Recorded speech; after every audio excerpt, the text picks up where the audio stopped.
হ্যাঁ হ্যাঁ স্যার, আমি ওই কয়েকদিনকার জন্য ছুটি নিয়ে আইছি। আমি ওই 3 দিন পরে আবার অফিসে যাব। আরে বাবা, বাবা এখানে বাবা কি করছে? আরে কোথায় কি করছে? আজকে তোমার বাবা এখন কি করে আসলো এখানে? আমি জানি না।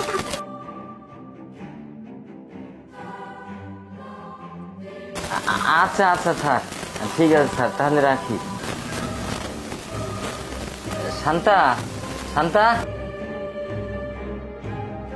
হ্যাঁ বাবা। আরে মা শান্তা, তুই এভাবে ঘুমাচ্ছিস কেন? না বাবা, আসলে তুমি তুমি হঠাৎ করে বাসায় কি বলো?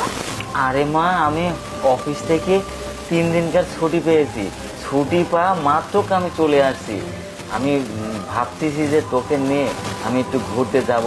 ও বাবা, তাই তুমি 3 দিনকার ছুটি পেয়েছো?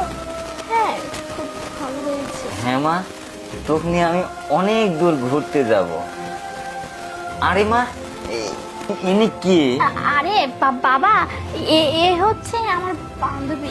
আজকে না আমার সাথে রাতটা থাকবে, সকালে চলে যাবে। আচ্ছা বাবা শোনো, তুমি তো অফিস থেকে আসছো, তুমি এক কাজ করো, তুমি চলো, আমি তোমাকে খেতে দিচ্ছি, ঠিক আছে? ও আচ্ছা, ঠিক আছে, তাহলে আমি গেলাম। আচ্ছা আসো। বাসা তুমি যাও, আসতেছি।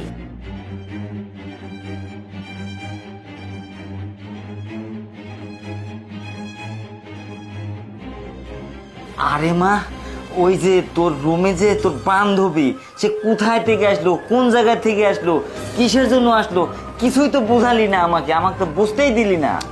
আরে বাবা, ও হচ্ছে আমার বান্ধবী, তারপর ও পুরাতন আমার বান্ধবী, পরিচিত। আর বাবা বিশেষ করে হচ্ছে ও একটা বিপদে পড়ছি, তাই আমার বাড়িতে আসছে, সকাল হলেই চলে যাবে সে। এই চুপ কর। অ্যাকশন। আরে বাবা শোনো, এসব কথা বাদ দাও, তুমি গিয়ে বসো, আমি তোমাকে খাবার দিচ্ছি, যাও। আচ্ছা ঠিক আছে মা, সকালেই যেন চলে যায়। আচ্ছা ঠিক আছে বাবা, তুমি যাও তো। আচ্ছা ঠিক আছে। হায় আল্লাহ, আমি এখন কি করি, কিছু তো বুঝতে পারতেছি না কি করি। আরে এই এই কে আপনি এই রুমে কি করতেছেন? ম্যাডাম প্লিজ আস্তে কথা বলুন, শুধু দেখে ফেলতে আস্তে বিপদ হবে। কথা বলো মানে দেখে ফেলবে? আমি এখনই গিয়ে স্যারকে না সবকিছু বলে দেব। কি বলবেন, কি বলবেন? আপনি ঠিক শান্তার বয়ফ্রেন্ড, তাই না? এটা কি বলে দেব, আপনি শান্তার বয়ফ্রেন্ড? ম্যাডাম প্লিজ এই কথা বললে আমি ধরায় পড়ে যাব, আমাকে মেরে ফেলে দেবে। আপনি পায়ে ধরে আপনি এই কথাটা বলবেন না। একদম চুপ। এই রুমে সময় কাটাচ্ছেন, আবার আমি বলে দিলে আপনার কি হবে? তাতে আমার কি? আমার কোনো কিছু না, আমি এখনই ম্যাডাম, এই যে এখানে পুরো 1 লক্ষ টাকা আছে, এই টাকাটা আপনার। শুধু টাকা না ম্যাডাম, এই যে মানি ব্যাগ, এখানে অনেক কিছু আছে আমার।